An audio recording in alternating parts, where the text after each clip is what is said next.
Giordano Bruno's savage death. 7 years of torture endured by history's boldest heretic in the year 3427, humanity had spread far beyond the cradle of Earth. Massive fleets of starships traveled between colonies, and enormous cities floated above alien oceans and barren moons. The stellar Concord ruled over this expanse, a coalition of planets united under strict scientific and philosophical laws. Their rule was efficient, precise, and above all, unyielding. Knowledge was treasured, but only the knowledge that agreed with the Concord's vision. Anything else was dangerous, forbidden, heresy. Dr. Brannon Kepler, known by his friends as Bruno, walked the halls of the Concord's Central Observatory on New Alexandria, his mind alive with ideas that no one else dared speak aloud. Bruno was not a rebel in the ordinary sense. He did not seek chaos, nor did he wish to overthrow the Concord for power. His rebellion was of the mind, a quest to understand the universe in ways that transcended the laws imposed by the ruling council. For years, Bruno had studied the hidden patterns of reality, the subtle threads that connected matter, energy, and consciousness. His research suggested something extraordinary. Humans could evolve to perceive multiple dimensions, to understand the universe not as a collection of objects but as a living, interconnected whole. If proven true, his discoveries would open pathways that even the most advanced starships could never traverse. But the Concorde did not tolerate questions that threatened its control. On a quiet morning, as the twin suns of New Alexandria rose above the crystalline city, a message arrived for Bruno. It was sealed with the emblem of the Concorde's High Tribunal, a sign that he could no longer ignore. His pulse quickened as he tore open the envelope. The words inside were simple, yet they carried a weight heavier than any starship. Dr. Brannon Kepler is hereby summoned for arrest on charges of heresy against the stellar Concorde. You are to report immediately. Bruno read the message twice, his mind racing. He had expected resistance, but the speed of this action surprised him. Only yesterday, he had uploaded a series of encrypted papers into a private network, sharing his theories with a select few trusted colleagues across the galaxy. Could someone have traced it back to him so quickly? He packed his research into a small portable unit and left his apartment, feeling a strange mixture of fear and exhilaration. Fear for what awaited him, and exhilaration for the challenge that now lay ahead. Bruno had faced danger before in his studies, but nothing like this. The corridors of the observatory were empty at this hour, silent except for the hum of energy conduits. Bruno moved swiftly, avoiding the surveillance drones that patrolled the hallways. Every step brought him closer to the central elevator that would take him down to the docking bays, where the Concorde ships waited. He paused for a moment at the observation deck, looking out over the city. Thousands of lights sparkled below, a reminder of humanity's triumphs across the stars. He thought of the countless minds who had followed the Concorde's rules without question, and he felt a surge of determination. If he was to be a heretic, he would be a heretic worthy of history. By the time he reached the docking bay, a small transport craft was already waiting, guarded by 2 Concorde officers in sleek, silver uniforms. They did not smile. Their faces were masks of duty, unyielding and cold. "Dr. Kepler," one of them said, stepping forward, "you are under arrest. You will come quietly." Bruno nodded. "I understand," he said calmly, though his mind raced for options. Escape seemed unlikely. The Concorde had eyes everywhere. But he had learned that true survival did not always come from flight. It came from understanding the rules of the game and using them to one's advantage. The transport lifted off smoothly, leaving the observatory behind. As the city shrank beneath them, Bruno's thoughts turned inward. 7 years. That was the maximum sentence for the kind of heresy he had been accused of. 7 years in the Crucible, the Concorde's infamous high-security facility for thought criminals. Many entered the Crucible and never emerged again. The journey was silent, the officers exchanging no words with him. Bruno studied them, noting their expressions, their movements. Even in captivity, a sharp mind could find opportunities where others saw only barriers. When the transport docked with the crucible, the sheer scale of the facility became apparent.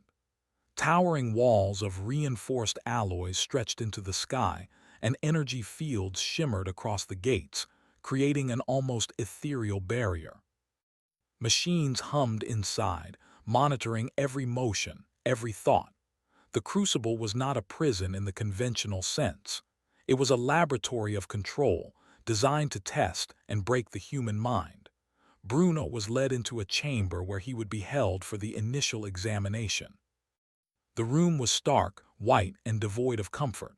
A single chair faced a large display panel which flickered to life as he entered.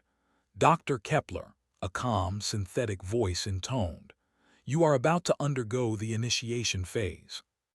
Your compliance will determine the length and intensity of your treatment." Bruno sat in the chair, his hands resting calmly on his knees.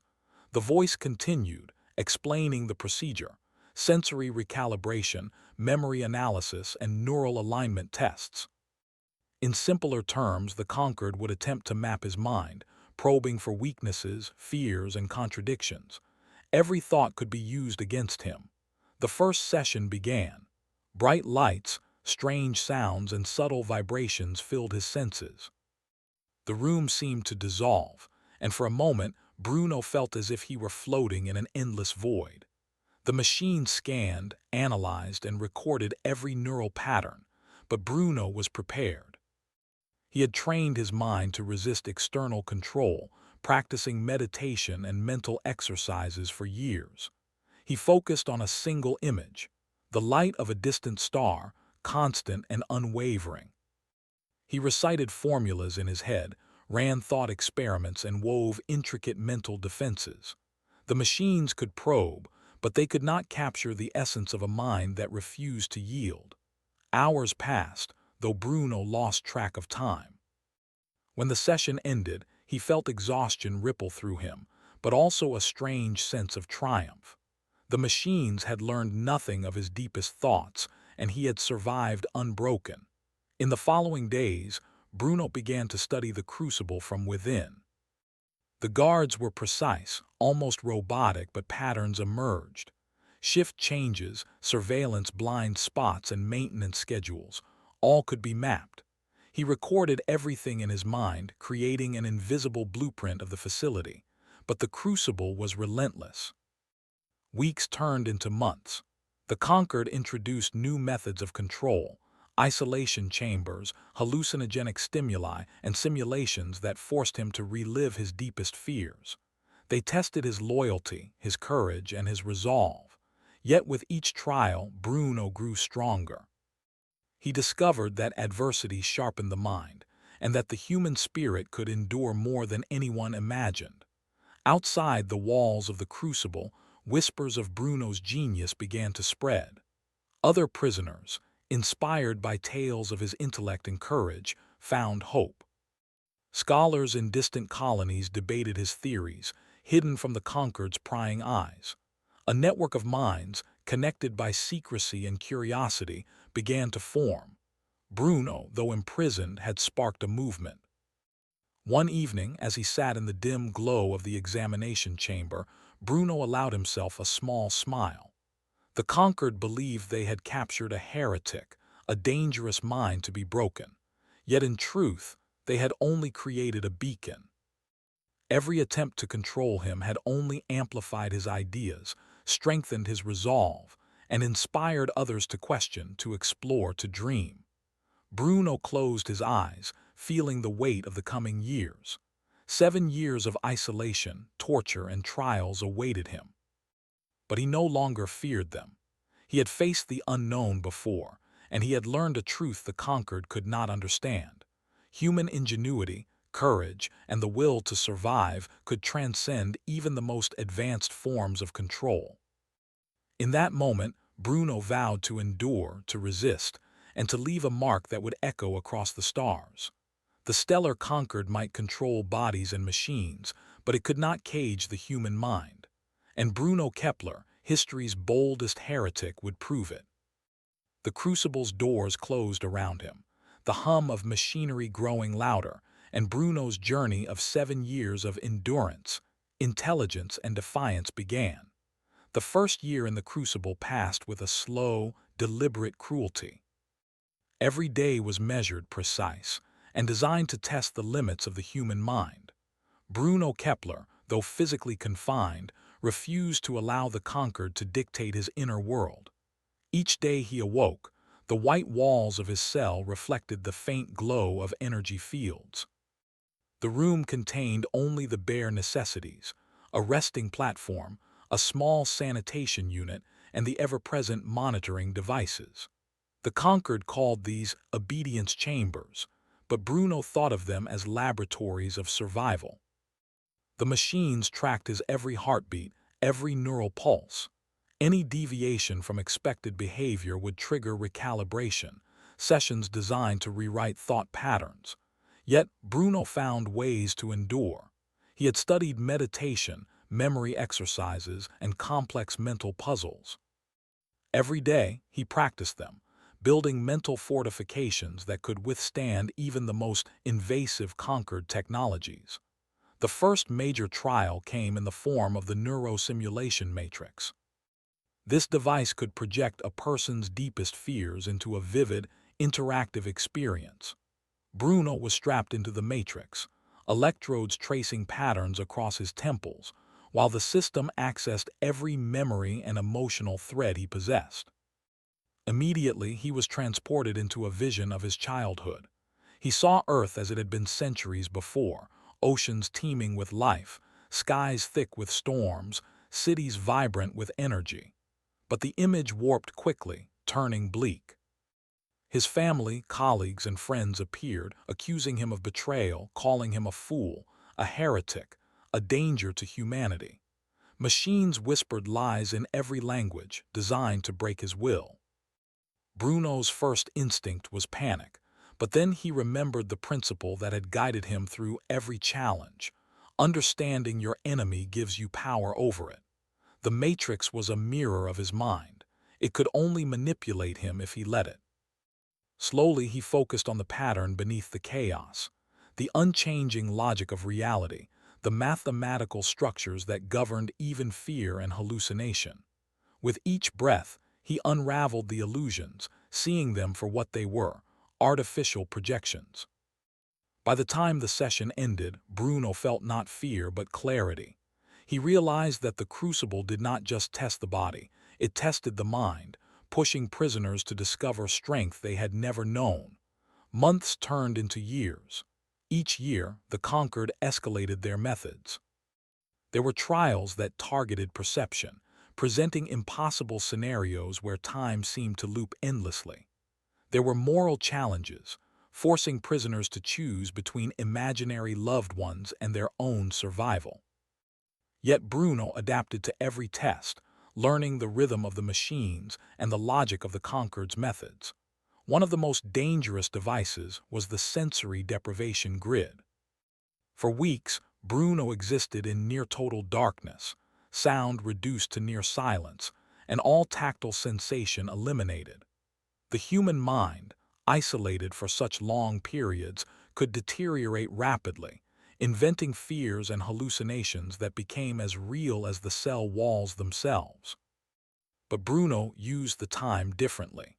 He began constructing complex mathematical sequences in his mind, developing new models of energy transfer and multidimensional movement. He rehearsed lectures to imaginary students, refined theories that could one day reshape the understanding of human consciousness. Even in the absence of other minds, his own imagination became a refuge, a laboratory of thought. By the third year, Bruno had begun communicating with the other prisoners, though indirectly. Tiny signals embedded in neural feedback patterns, imperceptible to the conquered's machines, allowed him to send hints and instructions to those who had also survived the early years. Slowly, he became a silent mentor, a source of hope for the broken and discouraged. Outside the crucible, rumors of Bruno's resilience began to spread. On distant colonies, scholars debated his theories, secretly trading knowledge and ideas.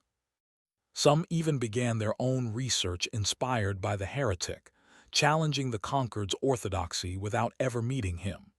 Bruno, though physically isolated, had begun to shape the universe in ways the conquered could not predict. The fourth year brought a new kind of trial, the temporal perception experiment. Time in the crucible was not fixed. The conquered manipulated sensory inputs to compress or elongate perceived time, creating a scenario where days could feel like years and minutes like centuries. The goal was disorientation, to fracture the mind's ability to track reality. Bruno responded by embracing mental clocks, creating internal cycles based on natural constants. The rotation of distant stars, the vibration frequency of subatomic particles, the rhythm of his own heartbeat. By anchoring himself to these unchanging truths, he resisted the illusion of distorted time. When the session ended, the conquered's monitors reported a mind intact, undiminished, and more focused than ever. As the fifth year began, Bruno discovered a subtle flaw in the crucible's systems. The conquered relied heavily on predictable sequences and automated monitoring. Any repetition could be observed, any predictable pattern could be exploited. By varying his behavior, introducing small anomalies, he created tiny gaps in their observation, a window of possibility. During a session of simulated isolation, Bruno realized he could embed messages into the patterns of his neural responses. These messages could be picked up by sensitive AI systems monitoring the prison. Slowly, he began sending signals into the conquered's network, careful not to trigger detection algorithms. Each message contained hints for other prisoners, algorithms for self-protection, and fragments of his theories. By the sixth year, Bruno had become a figure of legend within the walls. Guards spoke of the heretic who could endure anything, who remained unbroken despite methods that had destroyed countless minds before him. Other prisoners, though they had never met him, drew courage from his presence. Bruno had become not just a survivor, but a symbol of the indomitable human spirit. The conquered grew frustrated. No matter how they escalated the trials, Bruno adapted. He had survived the neurosimulation matrix, the sensory deprivation grid, and the temporal perception experiment. He had endured isolation, deception, and relentless psychological stress. Each method they used, meant to break him, instead honed his mind, sharpened his insight, and deepened his understanding of human potential. In the seventh and final year, the conquered attempted their most advanced trial yet, the cognitive assimilation interface, a machine designed to merge prisoner consciousness with a vast computational network. The goal was simple: erase individuality, replace independent thought with complete compliance. Bruno faced the machine calmly. He had spent 7 years preparing for this moment, and he understood its principles deeply. As the interface connected, his mind entered the network, interacting with streams of data faster than any human could perceive. He navigated through digital constructs, bending the system's algorithms to his will, leaving traces of himself hidden within its structure. When the session ended, Bruno emerged, physically intact though exhausted. The conquered believed they had controlled him, but in reality, Bruno had begun to reshape the digital environment itself, creating a hidden sanctuary within the system that would serve as a foundation for his future plans. The 7 years in the crucible had tested every aspect of Bruno's being, body, mind, and spirit. Yet he had emerged stronger, sharper, and more determined than ever. The trials had not broken him.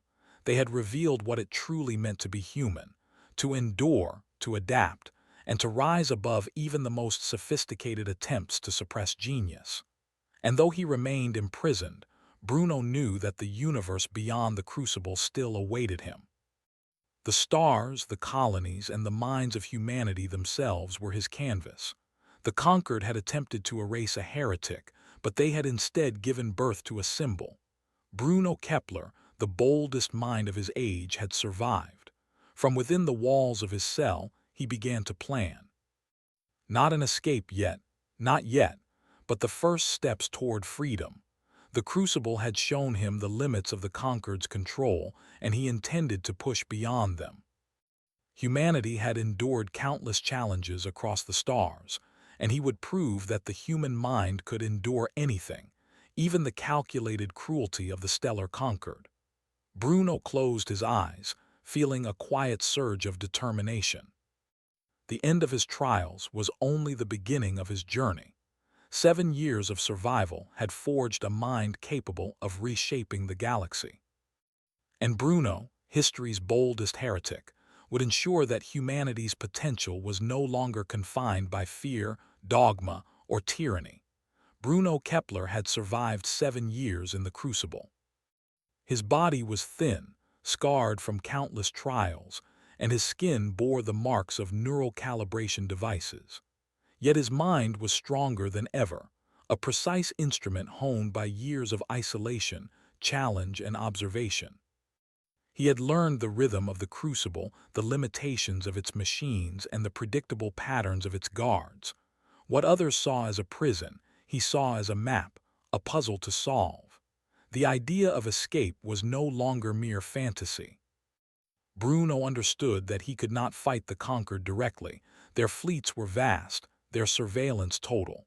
Any physical attempt would be suicide. But the mind, his mind, was his greatest weapon. The conquered relied on data, on networks, on artificial intelligence to monitor thoughts and control prisoners. And it was in that network that Bruno saw his opportunity. For months, he had been embedding subtle anomalies in his neural responses, signals imperceptible to the monitoring AI but detectable by sensitive systems elsewhere. These signals were like whispers in the current of the conquered's massive network, hints and instructions that only he could decode. Slowly, meticulously, he had constructed a digital sanctuary, a hidden domain inside the conquered's network where no human or machine could detect him. On the day of the final assimilation trial, Bruno stepped into the cognitive interface chamber. The walls glowed faintly as electrodes attached to his temples. The system hummed, a sound like 1,000 whispers, and for a moment, Bruno felt the familiar vertigo of the machine merging consciousness with computation. Then, he let go of fear. His mind expanded, weaving through the network with deliberate grace.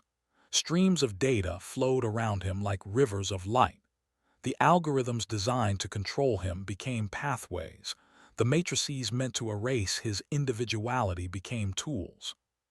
He moved with precision, leaving no trace in the standard monitoring systems, but building vast structures within the hidden layers of the network. Outside the chamber, the conquered believed they were controlling him. Inside, Bruno had already taken the first step toward freedom. He created virtual corridors where his consciousness could move safely, places where information from across the galaxy could be stored, encrypted, and analyzed. It was as if he had built a mind of his own inside the very system meant to destroy him. Once he had stabilized his position in the network, Bruno began sending subtle instructions to other prisoners. Tiny clues, patterns hidden in the data streams, helped them survive the harshest sessions.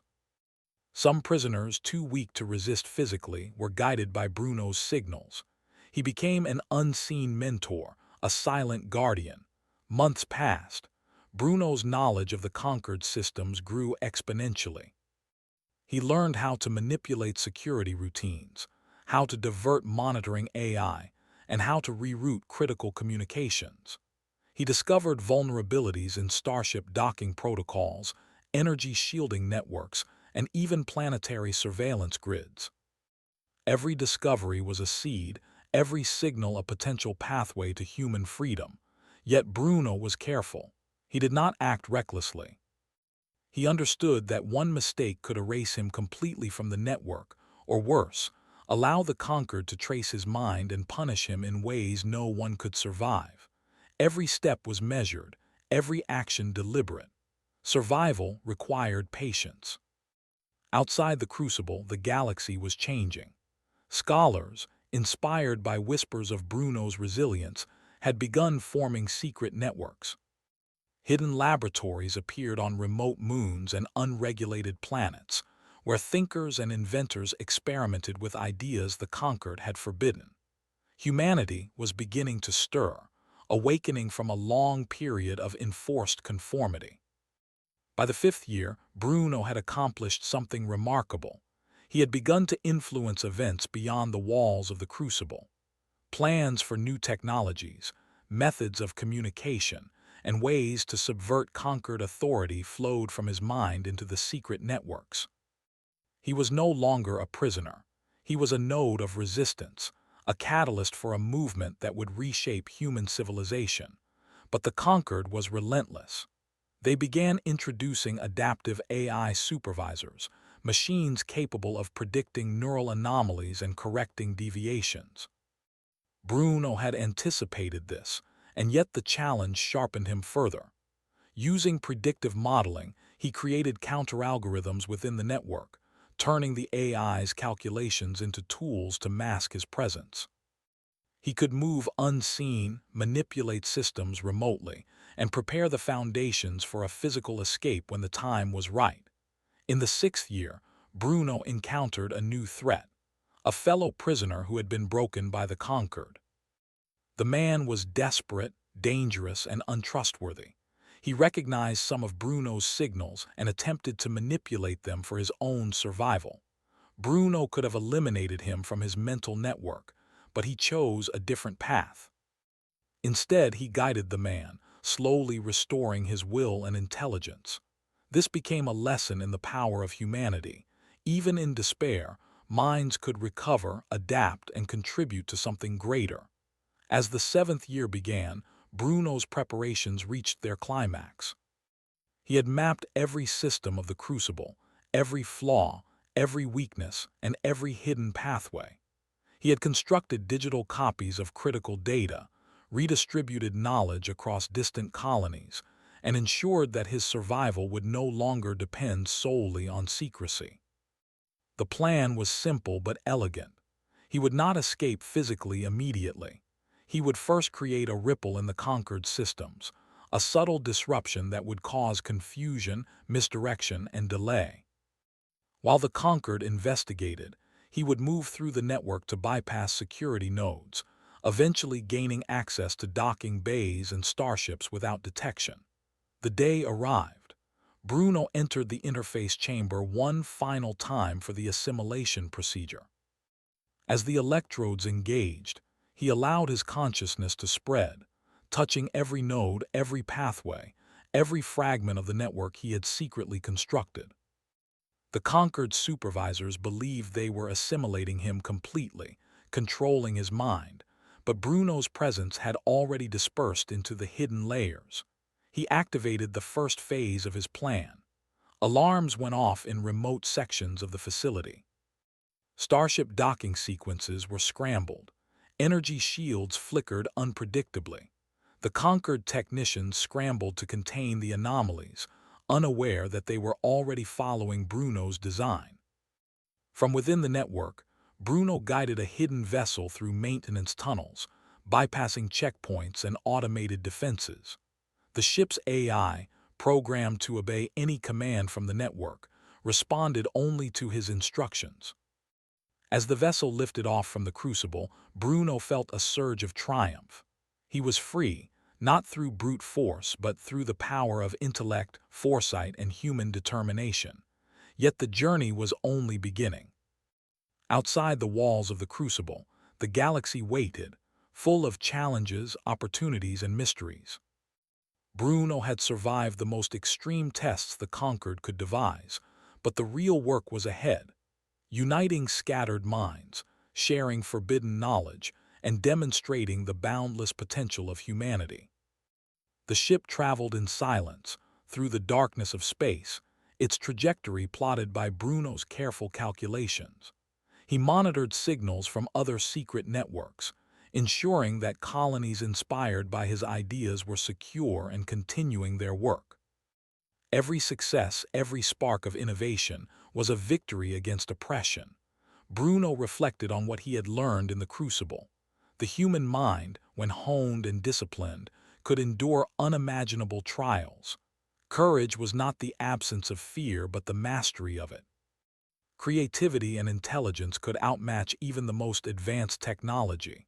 And hope, even when all seemed lost, could ignite movements that reshaped civilizations. By the end of the 7th year, Bruno had transformed from a prisoner into a strategist, a teacher, and a symbol. The heretic had become a legend. Across the stars, whispers of his survival inspired scholars, thinkers, and ordinary people alike. The stellar Concord's image of total control was beginning to crumble, not because of armies or weapons, but because of the indomitable spirit of one human mind. The escape of the mind had become the escape of humanity itself. Bruno Kepler, heretic, visionary, survivor, had shown that intellect, courage, and resilience were the true forces capable of challenging tyranny.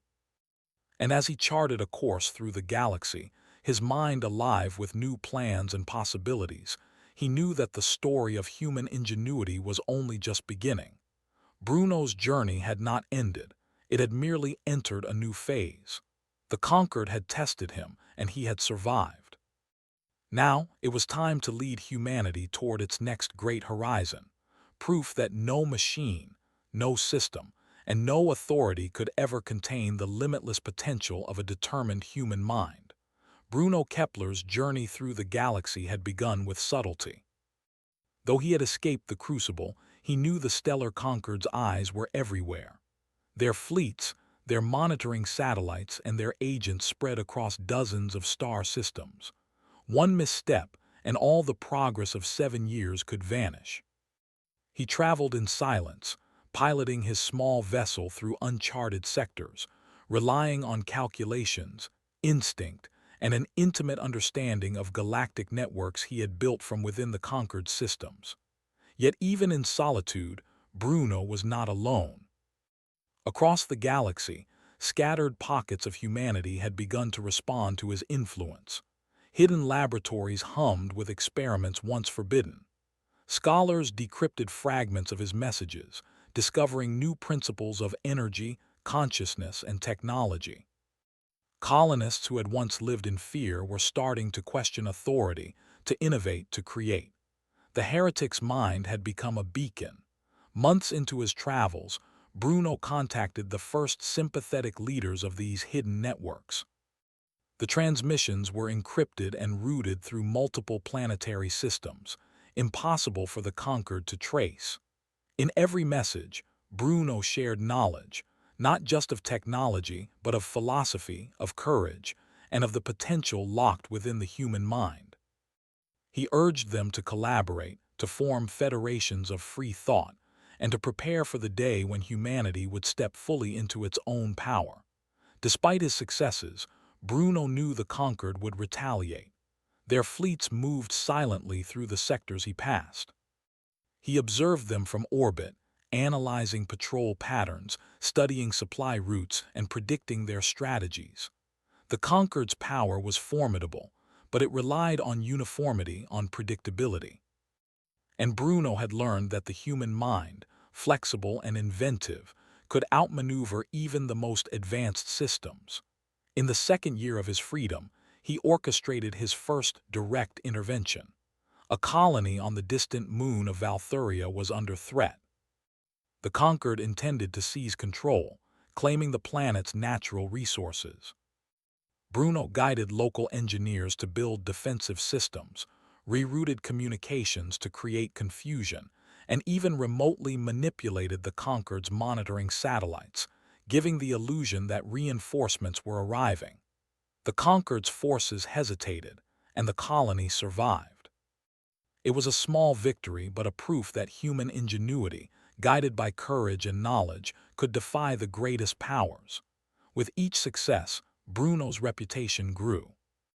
Across systems, he became a symbol, The heretic who had survived the crucible, the mind who had turned the conquered's own tools against them, and the leader who inspired a galaxy to awaken. People began calling him the light of humanity, a title he never sought but accepted as a responsibility. By the fourth year, Bruno had established secure communication hubs in hidden star systems, linking scholars, engineers, and explorers across the galaxy.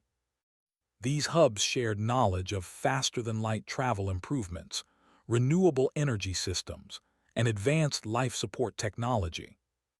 They also carried philosophical teachings, the value of independent thought, the power of creativity, and the duty of every human being to challenge limits.